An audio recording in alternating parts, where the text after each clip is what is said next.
welcome into the Skol Purple Podcast. My name is Steggy, aka Tony Stegman, aka still eating my feelings at 0-3.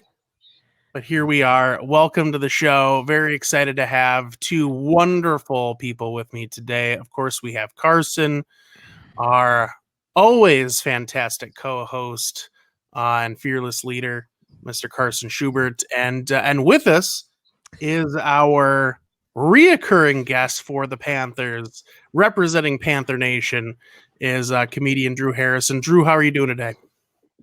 I'm doing great, man. Thank you guys for having me and sharing in our wallow here, sitting at 3. Yeah, I hear that Carolina might also be 0-3, but I could have my numbers mixed up. I'm no mathematician. No, we are. But it's I have to ask you. I expected to be here. Did y'all expect to be 0-3? That's the big question. Short answer for me is no. No. But crazier things have happened. Carson, how about you? Did you foresee an 0-3 start for the purple paradise we've got going on over here? I knew it all along. No, I did not. Nope, I sure didn't. I was expecting to be probably either 1-2 or 2-1. I think that was kind of the worst of my expectations, would be 1-2 at this point.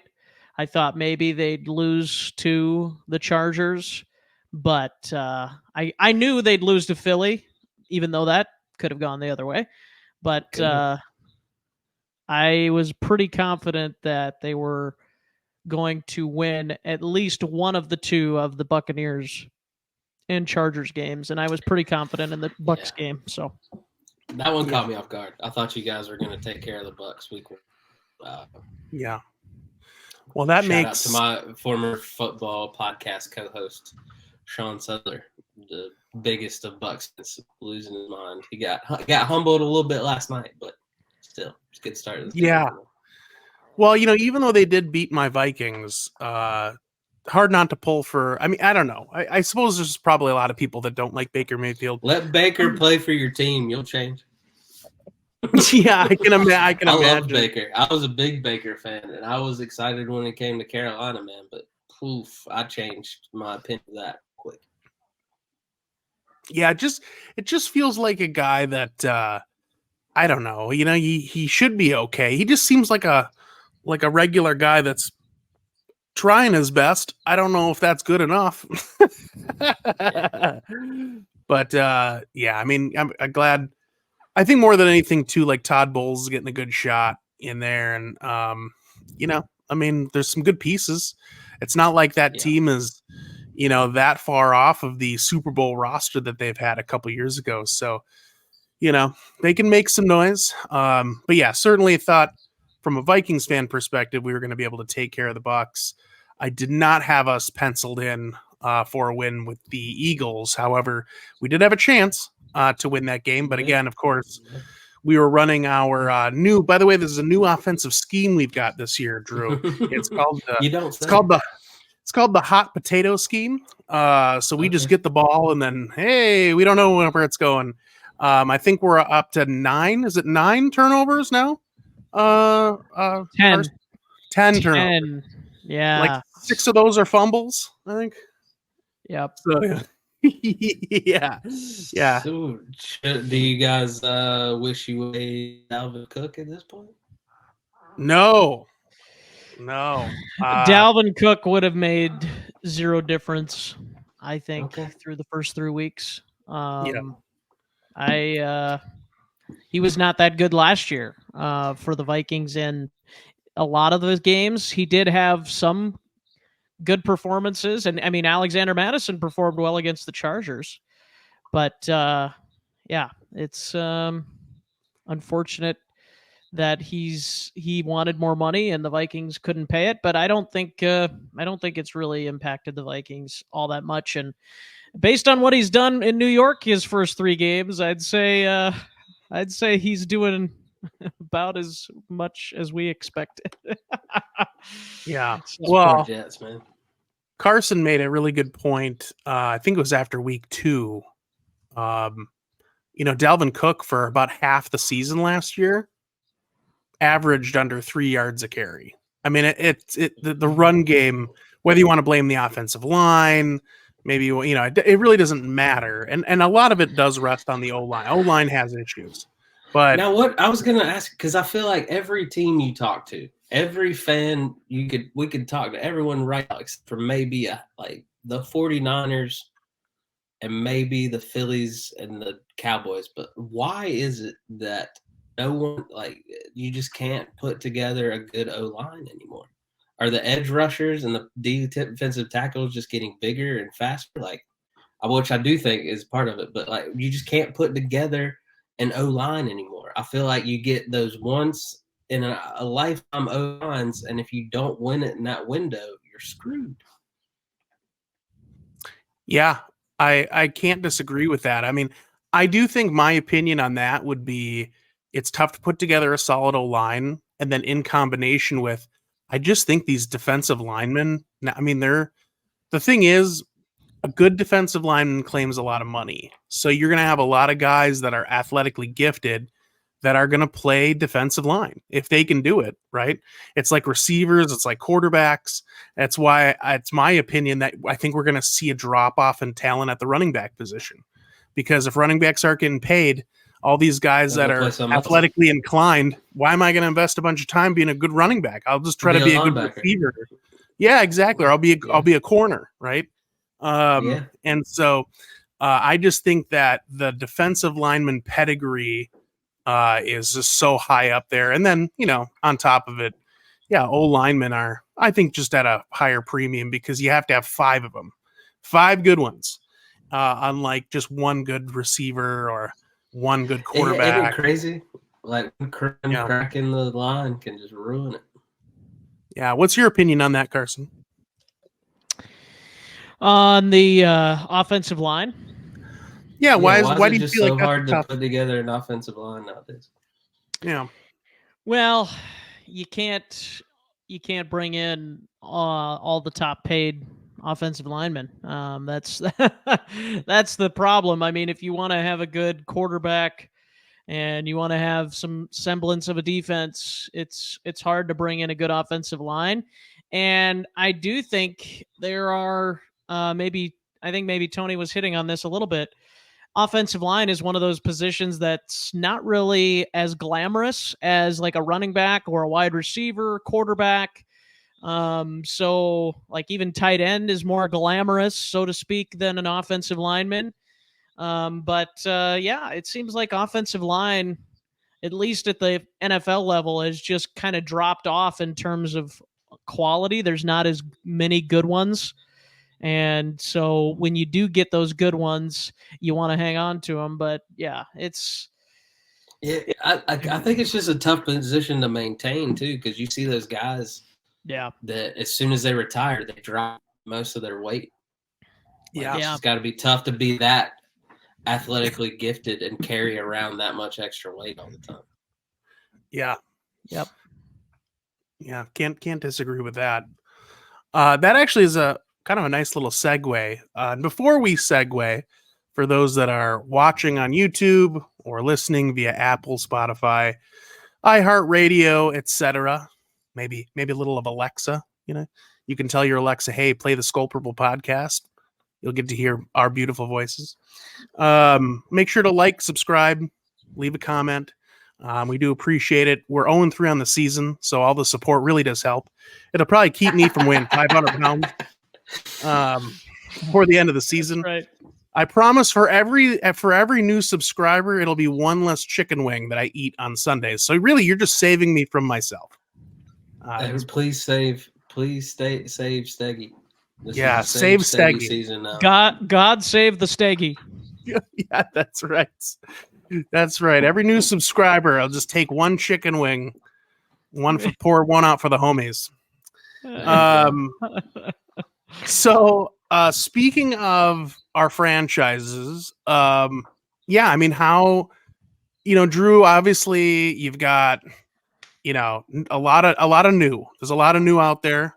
One familiar face, of course, between the Vikings and Carolina with Adam Who's our Thielen, but number one receiver, if you would have guessed it. yeah. I mean, what's the status of the Panthers? Like how are you guys feeling? I mean, obviously we talked about the record, but the record doesn't say it all. So, how are you guys feeling? What's been good? What's been bad? I knew it was gonna be a rough year. New coach, new quarterback. I mean, obviously you hope you get the Cincinnati Bengals syndrome and just they come in and start winning day one. But I knew it was gonna be a little learning curve. Tony, we talked about this a lot this offseason. I don't know if we necessarily got the coaching right, but time will tell. Yeah, because the first few games were a little rough, and I know you have to take it easy with a new quarterback. You don't want to throw the whole playbook at him. But the first few games reminded me of the John Fox era, of where we ran the ball up the middle twice and then threw a screen pass on 3rd and 7 and hope for the best.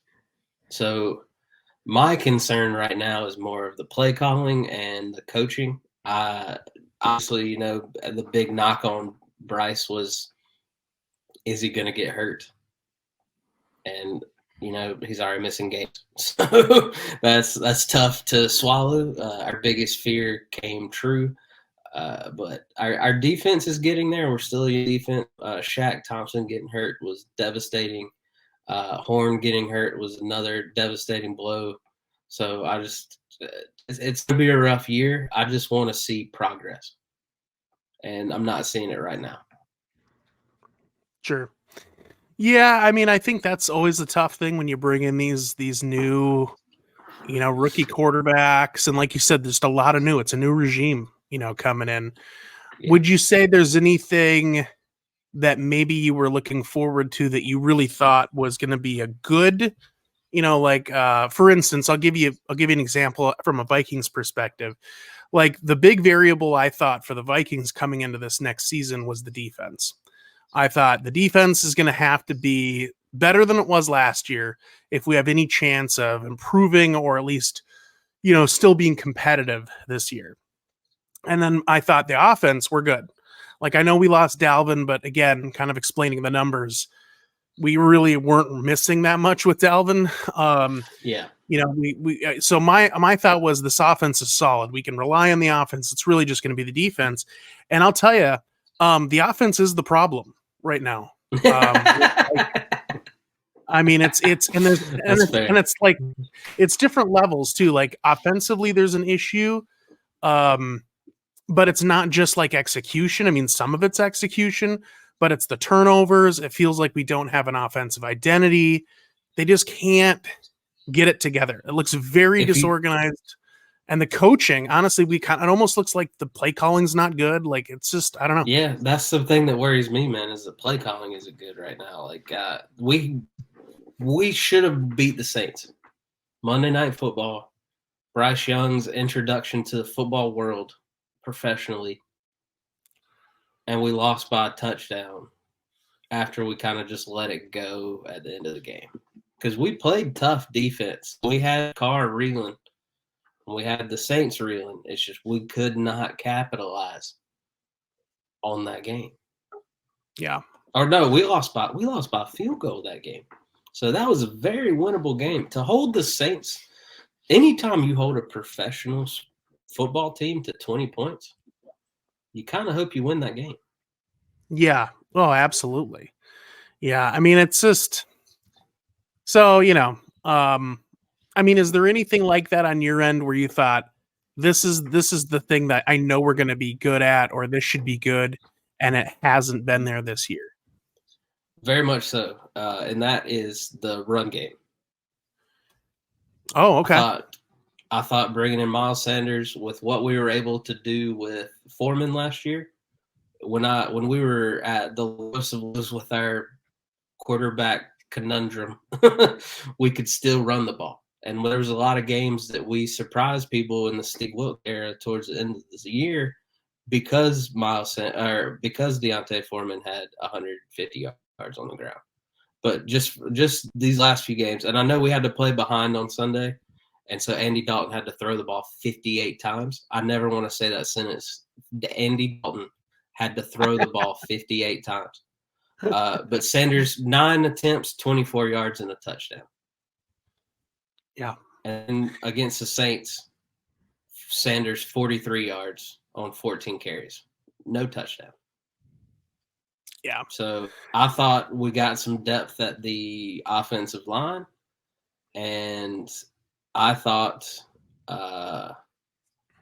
we were going to run. He had 72 yards on 18 carries the first game. So we've been declining when I thought we were going to be ramping up. So that's the part of the game that I don't understand, especially with the Saints where we weren't playing from behind and we could have run the ball. And we kind of ran it a little effectively, and we just didn't. And that left a lot of 3rd and longs for Bryce Young to figure it out. And that's when he got popped, and that's when he got hurt. So, yeah. Yes, I mean, there's a lot of new, obviously, going on with your team. And obviously the biggest thing that was new, and obviously the big headline in the offseason was going to be, of course, Bryce Young. I haven't admittedly watched a lot of Carolina games.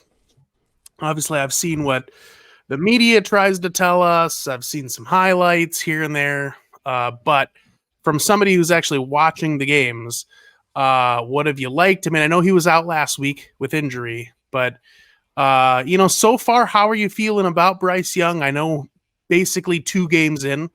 But I mean, what are you thinking about the young rookie quarterback? I'm digging it so far, man. I'm loving his IQ. Like, you can tell he is a smart football player. But again, I'm worried about his size. I'm so worried about his size. He's already you're hurt 3 games in an ankle, so I'm just worried he goes the Kyler route to where when he's on the field, you love watching him play.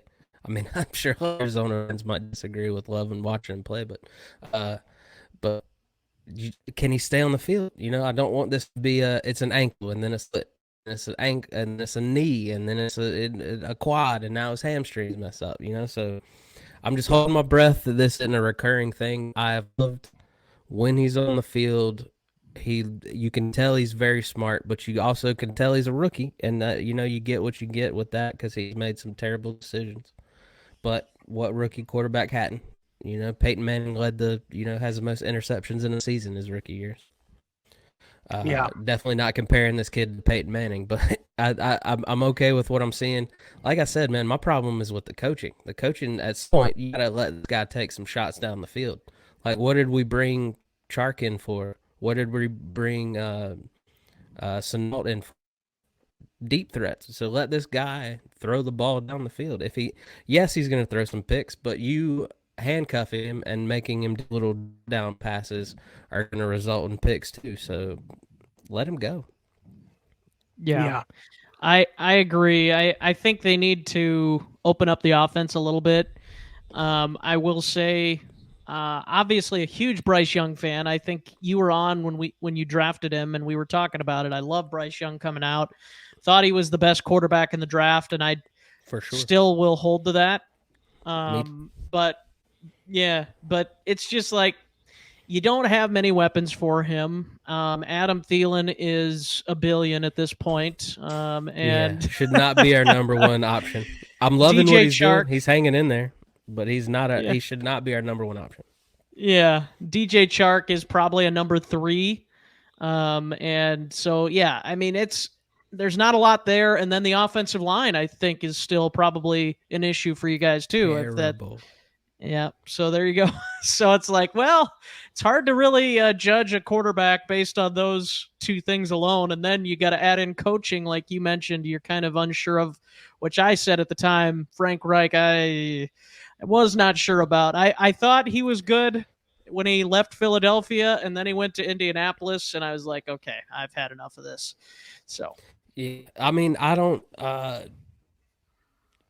he almost deflated. Like, yeah, I'm sure he's a great hire, and I'm sure he's a great coach. But the consensus or the census I'm getting from the fan base is it almost deflated us when Wilkes didn't get that job.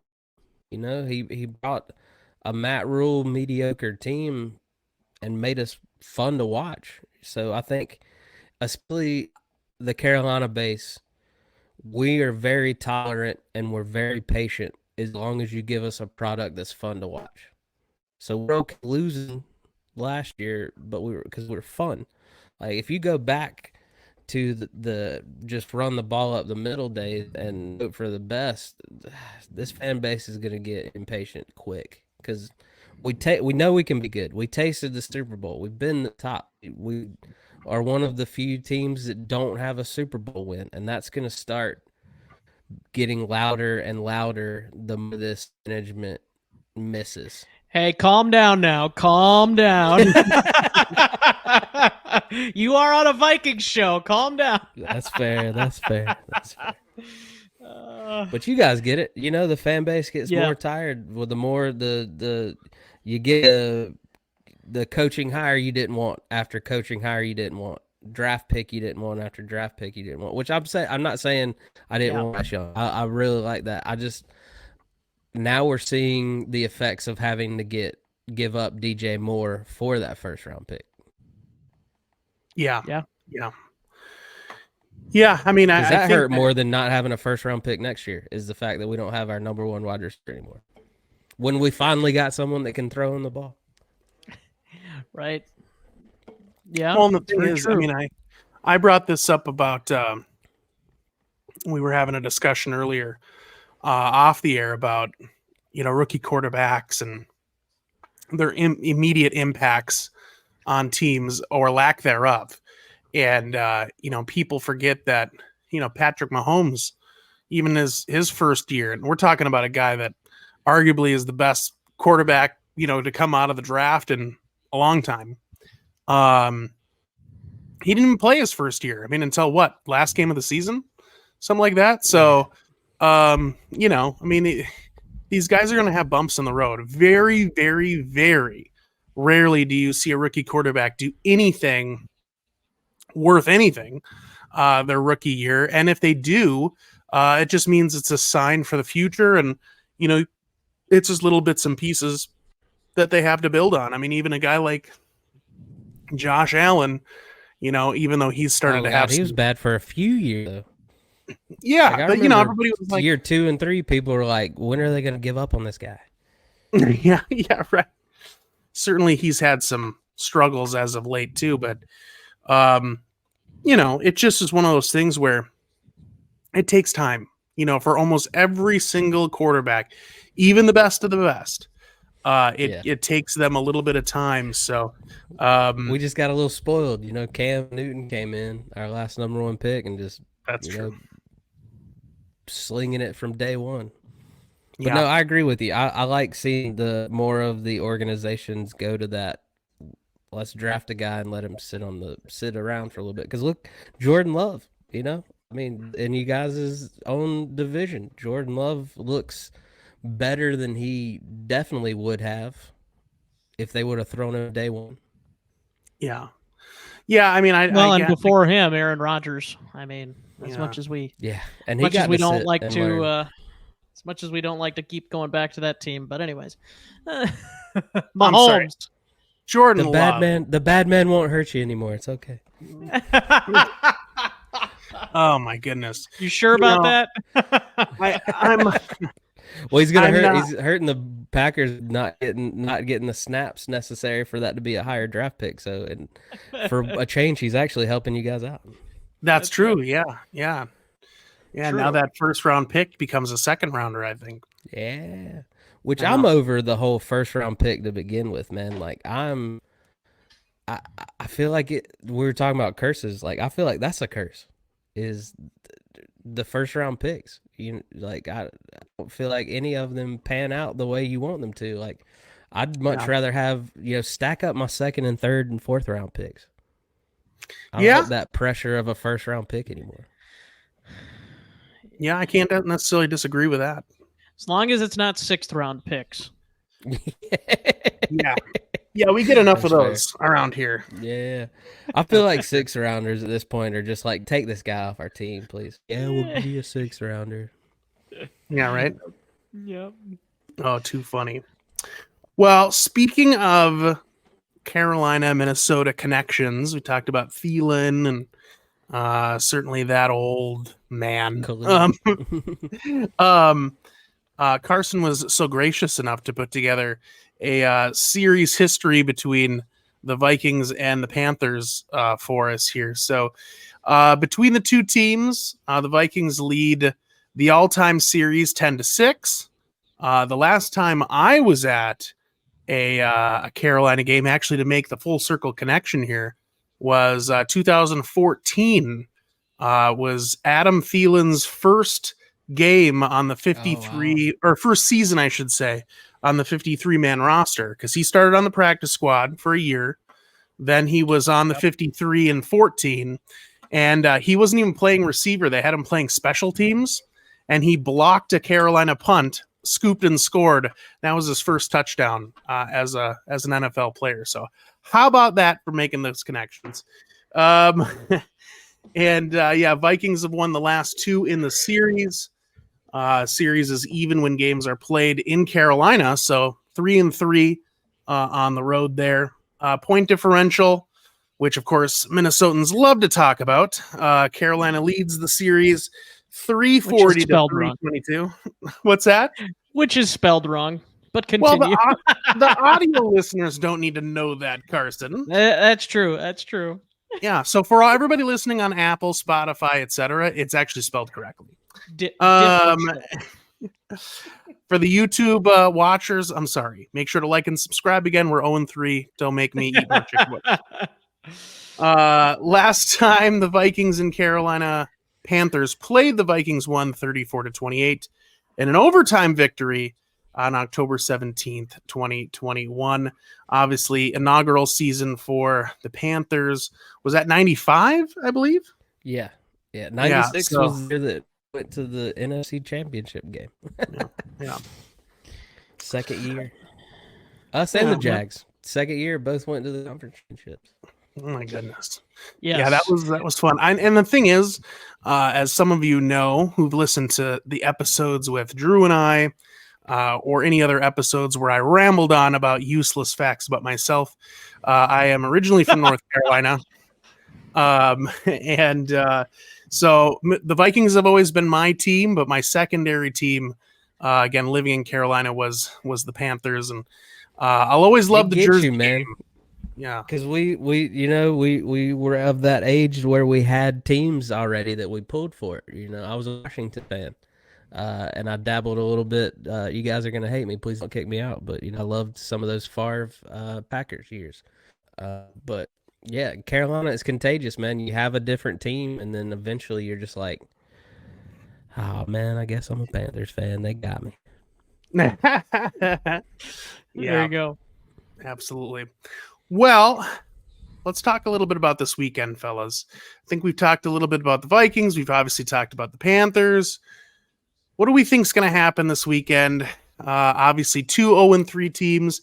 I guess my first question for you, Drew, I'll kick it over to you first as our esteemed guest. And I just don't know. What's the update on Young? Does he maybe play this weekend? What's the status there? So he's in practice today. It's Tuesday, so that's not a good sign. Yeah. So we will see. Waited until Friday to rule him out last week, so he's still got a couple days to get on the field. I say don't. Like you said, we're 0-3. Why are we gonna? This is the whole reason we brought in Andy Dalton. No need to rush him back and get further hurt. Don't need to RG3 this man. So right. I'm all for him sitting out. Let Andy Dalton. I'm good with Andy Dalton being in there until we hear these things out. Like, if our offense ain't running right with Andy Dalton and Andy Dalton's getting beat up, why are we going to put our new rookie in there? Right. Yeah. Right. Exactly. Yeah, let him get beat up, right? Let him be the the test dummy until we get this thing figured out. Because there's so much going on. The offensive coordinator, we got a first-time QB coach in Josh McCowan. So there's so many things against Bryce Young this year. I say play Andy until we iron these things out. And if, unfortunately, that means till next year when we get another coach, then so be it. I don't think I don't think we just give him 1 year, but Yeah. Well, I wouldn't even have given him 1 year, but that's just no. me. Hey, we're right there. I mean, Tony, if it was up to me, Mr. Wilkes would be our head ball coach. So. I 100% agree with you, and I am more of an offensive head coach guy now in this league, but Steve Wilkes was the right man to keep that job. Could have brought in a baller. We could have got Steve Wilkes, and we could have snuck Eric Bieniemy from Washington. Yeah, let him run the offense. But, or how about Kellen Moore? Right? How about Kellen Moore? Yeah. I feel like there was a lot of great offensive coordinators out there that weren't quite ready to be head coaches.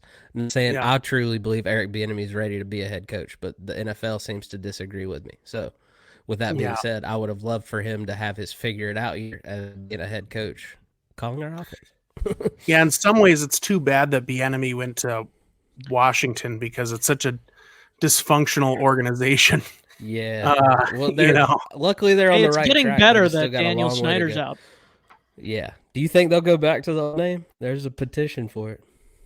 To go back to the old name? Oh, no. Yeah. No, they can't do that, can they? They got the backing of the local tribe. Or are you talking about the football team? I'm talking about the name. They want to go back to the Washington football team. Yeah, no, I'm down for it. I would love the football team. Yeah, they have a petition from a bunch of local Native American tribes to where they want them to go back to. Really? Yeah. Mm-hmm. Really? Yep. I did not know that.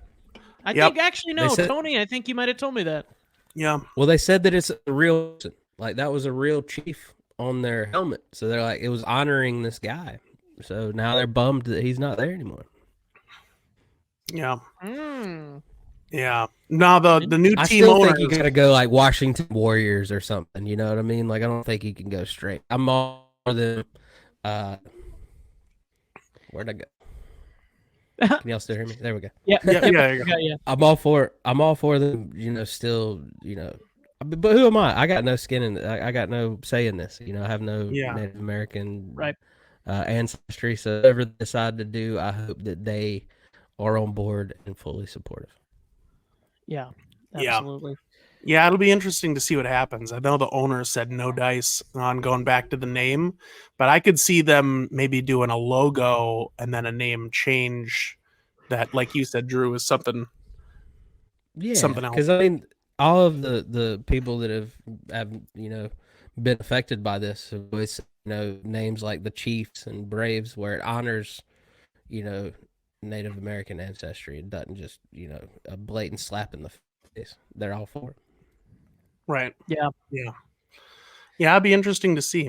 But good thing Snyder's not there anymore. We don't need any more. That's the important thing. Yeah. What a disgrace of a human being. Yeah. Once we found out he got into the calendar business, I'll just leave that there.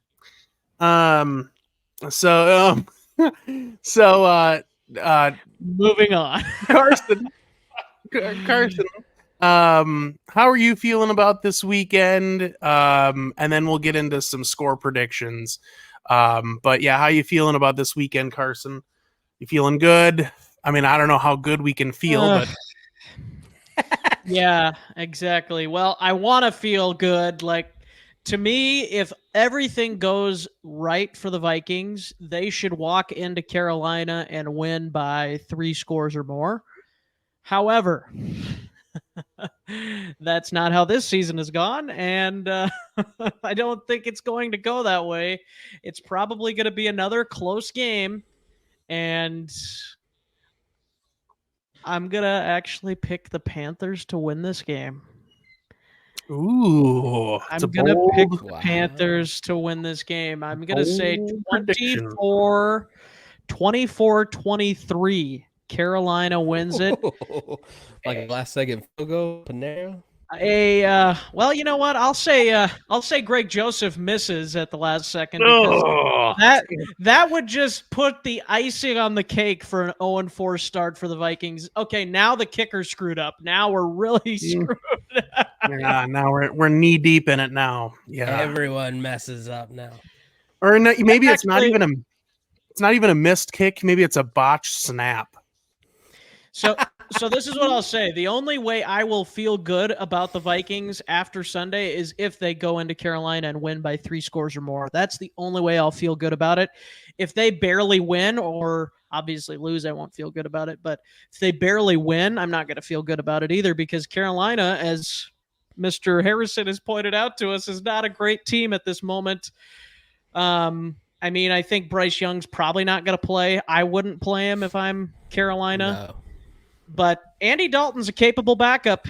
He did things to our defense last year with the Saints, so they almost won that game too, by the way. So Did he throw it to himself in that game? Because that's what he's going to have to do. No, he did not. So that's the only thing is, do you have the receivers to be able to do it? That's yeah. Andy Dalton did unspeakable acts to our defense. That's right. That's how I felt about Taysom Hill, man. Watching him on Monday, every time they gave him the ball, he ran right through our guys. I was like, stop him. Yeah. Taysom Hill, for some reason, is somebody that just annoys me. I just want... Because it's so frustrating when the Saints are beating you by using him. That's what it is. Yeah, it's like somebody that has like a creative player in like 2K, and you're like, stop it. Just stop it. He's not good enough to be a quarterback. He's not good enough to be a tight end. But for some reason, he murders defense. Yeah, look, I mean, I'm all for player safety, but if somebody implements a bounty system for Taysom Hill, I'm going to be all for it. It's going to be the Vikings in Week 10. Payback for 09, baby. That's right. Go for the ankles. So, Drew, I'll kick it over to you before I give my game predictions. How do you feel like this game's going to go? And be my guest if you want to put a score on it. Be my guest. If not, no big deal. I love that we're both just trying here because I think the Vikings are going to win this game. And I think it's going to be y'all kick a field goal. We let our defense let you march down the field, and you don't miss that field goal. I'm going 24-21. It was tied up until the last minute. Y'all go up by a field goal. Yeah, I can't necessarily... Again, defense holding y'all 20-something points and not coming away with the win. Yeah, I don't necessarily disagree with either of your takes. I think either of those could happen, and I wouldn't be surprised with either of those outcomes. But I'm going to take a different route. I'm going to say I'm going to say that the Vikings win handily on Sunday. To just because I think Carson, it's short-sighted if we say we're going to win by just a little bit or lose by a little bit, because the true Vikings nature is to just obliterate the Panthers, but then come back and get just killed by the Chiefs, just to give us enough where we feel good for about 6 days and then have all of our hopes and dreams destroyed once again. That's the Vikings are a very like build you up to tear you down kind of franchise. So I feel like this is a build us up weekend. I think the Vikings win. I say the Vikings win 28-17. I think it's going to be a pretty, and I'm not saying that's a massive win. I'm just saying I don't think, I think they're going to come out firing and like, yeah, we can do it, and this is the team we should be, and then we'll just again lose to the Chiefs, and we're still going to be 1-4. So that's where I'm at. Is it bad that I'm happy if we score 17 points against you guys?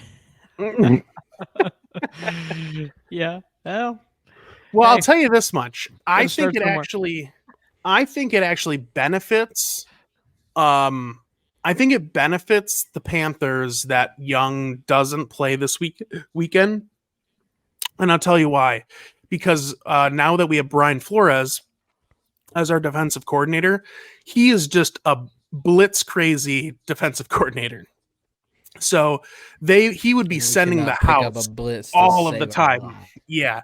I mean, it would be an onslaught going against Young. And for Young's sake, not to say we have this incredible defense, I just think Andy Dalton serves two purposes. One, I do think he's a veteran presence where he's going to be able to maybe not make some of the mistakes against a team that's just sending the house constantly. The other thing is that Run for your life, Andy. Yeah, he can also get beat up instead of Yeah. having Young take some sort of blindsided hit from Harrison Smith. I gotta see. We've been, because our practice squad quarterback got sniped by the Saints today. So if Andy gets popped and can't play, Well, hey, speaking of quarterback problems, I heard that you guys brought Kellen Mond in, old friend from the Vikings, in for a workout. yeah, man, Yeah. we do not have a third Desperate quarterback times, listed. man. Desperate times. Yeah, Kellen. I don't Kellen know what was, they're thinking here. Yeah, well, You know, I think, Matt Rule was a big Kellen Mond. Matt Rule loved him from the Senior Bowl. oh, okay. I'm surprised we didn't draft Kellen Mond, to be honest with you. I wish you would have. Yeah. We would have gladly had you take him off our hands. Let's put it that I thought way. for sure we were going to draft him at a Matt Corral. Yeah. I mean, you could do worse. I think Mond is. When I watched him against, I can't remember who, but I watched a preseason game or two because he started the season with Cleveland, and they're kind of loaded in their quarterback room right now. Yeah, I mean, I'm not saying like really, really good in the preseason. He had DTR, Dorian Yeah. Thompson Robinson, who just showed out. In my opinion, I mean, Deshaun hasn't looked very good, and he's got I mean, thank goodness for him that he's got all this Give him some guaranteed reps, money. man. But Like, we gotta play him. All right. yeah, but that's what pushed out Mond personally. So I think there's a place for Mond. Probably not as a backup, but if somebody's looking for a third quarterback, he's a guy that can come out and, I don't know, in a pinch, give you a series or two. I mean, I've seen worse. I mean, we had Sean Mannion as our primary backup, and I would have taken Kellen Mond over Sean Mannion. So take that for what it's worth. But Not anyway, much. yeah. Well, I think that about wraps it up. Again, Carson, Drew, always a pleasure. Thank you again for joining the Thank show, you guys for Drew. having me. Yeah. Hopefully we'll meet under more fortunate times next time with our teams doing better. Yeah, the 0-3 bowl. We'll see you in the going. NFC Championship game. Yeah. Hey, there we Yeah, go. that's right. Yeah. We'll see you you'll see you in January, Drew. Yeah. Yeah, Who we pulling for January? these teams are not looking so hot, but hopefully we get a good game this weekend. That's all you can hope for. As you kind of mentioned, Drew, look, at the end of the day, it's football. Let's be entertained. Let's have fun with it. Before we wrap up the show, though, Drew, where can everybody find you, consume your media? By the way, everybody, Drew is, again, I know I mentioned at the beginning, he's a comedian, very, very funny guy. He's got an album out on Apple, I believe Spotify as well. Super funny stuff. So check out his stuff. But where can they find you? Check me out on Instagram at Laugh with Harrison. DrewHarrisonComedy.com's got all of my stuff linked to everything. I've got a weekly show called Some Random Comedian's Top 5 that means absolutely nothing. So my last 2 episodes have been football based. So definitely sure you check that out. We covered top 5 tailgate foods and top 5 football movies. So definitely check that out. Yeah, I agreed with your list, by the way. I mean, Remember the Titans is phenomenal. It's got to be number 1, Yeah. And Rudy just has that nostalgia. I remember watching it as a kid. I'm sorry for leaving out the replacements. I want to publicly say I am sorry for leaving out Keanu Reeves in the football movie category. Yeah, Yeah, no, I mean it's what was it? Gene Falco? That was yeah. I love Which, it. Falco matches, but I don't get the Gene part. Yeah, not a lot of guys named Eugene these days. That look like Keanu Reeves. That looked like Keanu Reeves, exactly. I don't know if they wrote that part for Keanu. Yeah. Well, Carson, of course, we know where to find Carson. Carson, you can find every week here on the Skol Purple podcast. You can find me crying in a garbage can outside my house. That's good. And You again, upgrade we to the are. garbage can for the tears. That's nice. That's right. That's right. At least there's somewhere for them to properly go. Yeah. Hey, don't forget, you got to reuse the recycling for that, Carson. Goes in the recycling bin. Dang it. Yeah. For everybody else, again, thank you so much. Don't forget, we're 0-3. Please like and subscribe. I don't want to eat myself to death. It has been a pleasure. Thank you from all of us here at the Skol Purple Podcast. And always, Skol!